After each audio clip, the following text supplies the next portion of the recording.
kahanga-hanga ang mga kababayan nating araw-araw na kumakayon.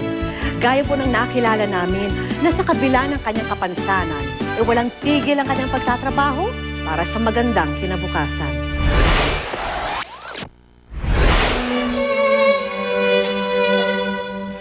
Dito sa Baclaran Church, walang patid ang pagdating ng mga deboto. May nagdarasal, nag-aalay sa puon o kaya na may nagtitirik ng kandila. Bukod pa sa mga yan, ang mga dumadalo sa misa. Pero hindi lahat ng tao rito sa Baclaran Church abala sa mga dasal sa langit. Ang ilan, abala naman sa pang-araw-araw na ikabubuhay dito sa lupa. Sir, bili na po. Mag-uwi na kayong pangalan nyo. Kung palabas ka sa gilid ng simbahan, siya agad ang sasalubong sa'yo. Siya si Tatay Pablo Manabit, isang sampagita vendor na 57 taong gulang na. Sa kabila ng kanyang edad, patuloy pa rin siya sa pagtitinda. Bukod sa kaagapay na saklay, suot din ni Tatay ang prosthetics sa kaliwang paa. Ito raw ang kanyang sinapit matapos putulin ang kanyang paa, 4 na taon nang nakalilipas. Yung talampakan ko ho, nagkaroon ng sugat. Yung para pong nagkaroon ng tibak. Nang makita nga po talaga, acute na ho yung paa ko na talagang kailangan sabi sa akin, paano to tatay, putulin na lang natin to. Pero nung nakita ko talaga, kailangan putulin ko sa ibaba ng tuhod. Ang kanyang mga daliri, kulang-kulang dahil inborn daw ito noon pang siya ipinanganak. Bukod sa pisikal na kalagayan, ilang taon na rin niyang iniinda ang kanyang hika. Dahil sa pagtitipid sa gamot, kinakalahati niya pa ito. Pero imbis na malanta ang pag-asa, pinilit niyang maghanap ng marangal na trabaho. Naranasan ko yung biglang po ako sasalambaw, biglang po ako matutumba. Ang napakasakit ko sa sarili ko. Gusto ko ipagpatuloy kong pag-ano ko sa mga anak ko. Ayaw ko naman po, hindi ko talaga sa sarili ko na manghihingi po na magagawin, manlilimos po para lang ibubuhay ko sa mga anak ko.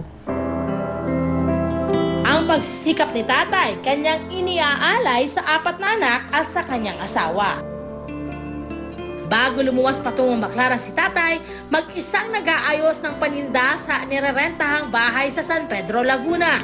Ang pamilya niya nakatira sa Cavite pero umuwi lang siya sa kanila pagkatapos niyang magtinda. Maaga pa lang, nagbibisikleta na si Tatay para mamili ng sampagita. Una siyang bumili ng ilang-ilang. Yung mahal ng sampagita, umabot po ng 60, 70, 80. Ngayon medyo at paano Bigay mo. bigay sa akin, 40. Nagdagan mo naman yan. Pagkatapos ay ang mga butil ng sampagita. 150 ang botel ngayon. Masyadong orong gawa ng panahon. Dadalhin niya ito sa magtutuhog ng sampagita. Ito na po yung sampagita pinatuhog ko kahapon. Kukunin ko na po ngayon. Naititinda ko po ngayon sa Baclaran. Kapag ready na ang mga sampagita, buong maghapon nang magbebenta si Tatay Pablo. Dahil nakatayo siya buong araw, ang kanyang kanang paa, tila unti-unti na rin bumibigay. Parang na po, sa dugo na po rito. Kaya ito po, medyo nangingitim na nga rin po ito. Tsaka yung pong talampakan ko po, rin na, pagkakati-kati na rin po. Gusto man niyang agapan ng pagod, wala siyang makitang ibang hanap buhay. Kaya tuloy pa rin siya sa pagbebenta. Kung Martes siya dumarating sa simbahan, magpapaumaga na siya sa pagbebenta hanggang kinabukasan. Ang tanging pahinga niya ang pag-idlip ng saglit sa upuan.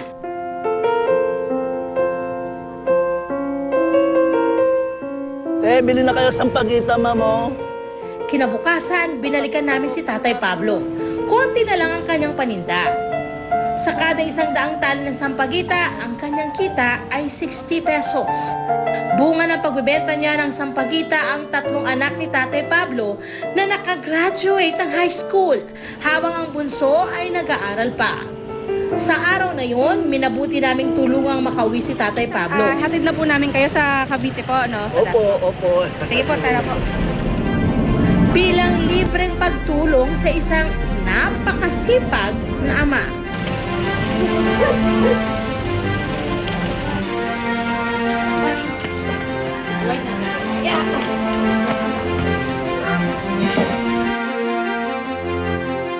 Pagdating sa bahay, ang pagod ni tatay sa magdamag, tila napawi na makita ang pamilya.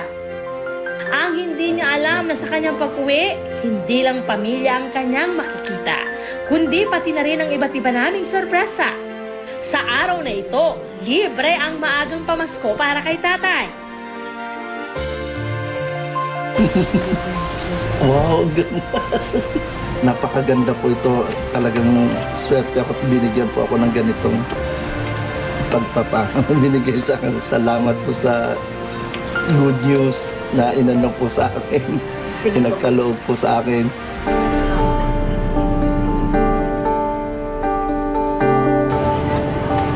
Ang buong pamilya ni tatay sumama sa pagpunta namin sa ospital. Agad tiningnan si tatay ang kanyang mga paa, ang unang ineksamin ng doktor. Hanggang ngayon, nagsasampagita vendor pa po kayo. Opo, ano ko lang po. Medyo masakit, ma'am. Masakit. Hindi pa tayo dapat mabahala. Pero naandun po yung risk na pwedeng magaya itong kanan na leg ninyo sa kabila kung hindi natin aagapan. Mukhang ang problema po ay nanggagaling sa mga ugat. Una po, ititreat natin yung mga skin infections niya. So magbibigay po tayo ng mga topical na antifungal. Ngayon, habang ginagawa po yung mga eksaminasyon, pwede na po masimulan na yung mga gamot. By that time na lumabas yung mga resulta, doon natin magpa-follow up po kayo ulit sa amin. Opo. Si Tatay Pablo, babalik pa para sa kanyang Doppler ultrasound na nagkakahalaga ng 15,000 pesos. Pero dahil kahanga-hanga ka, Tatay Pablo, libre na itong ibibigay sa'yo ng ospital. Natutuwa po ako sa kagalakan po ito na kayo po ay naano po sa akin. Na magagaling ko po na sa dinaramdam ko pong sakit sa katawan ko. Bukod sa medical assistance, ang hindi alam ni tatay, isang kabuhayan showcase rin ang naghihintay sa kanya. Sana po. Wow! Maganda naman po. Maraming salamat po sa good news. Ang dami naman po. Naganda kami ng pagkaing mailuluto at pwedeng ibenta, pandagdag sa kanyang kita. Habang busy ang pamilya sa aming regalo, meron pa kaming huling sorpresa para kay Tatay Pablo. Tay, matsilip tayo ah. Sirap na tay? Hindi, serious na po ito. Parang excited po ako. Wow! Nagamit niyo yan. Magagamit niyo po ito. Ay, ang sarap naman. Sarap po tay? Opo, pag ako'y nagtitinda, pwede po ako makaupo nito. Sarap na sarap po ako pag upo ko nito. Maraming salamat po sa good news. Deserve niyo po yan, tatay, bilang isang napakatibay na haligi ng pamilya. Naway masimulan niyo na ring alagaan ang inyong sarili at kalusugan. Laking gulat po na binigay ito. Ako hindi ko akalain na magkakaroon kami ng ganito. Tuwan-tuwa po ako. Maraming salamat sa good news. Ang tiyaga at sakripisyo ni Tatay Pablo, nararapat lang na masuklian kahit sa simpleng paraan, lalong-lalo na ngayong Kapaskuhan. Maraming salamat, good news! Kung sakaling nais niyo pong mag-abot ng dagdag na tulong para kay Tatay Pablo, maaari po kayong makipag-ugnayan sa pamamagitan ng aming email, goodnews@gmanetwork.com.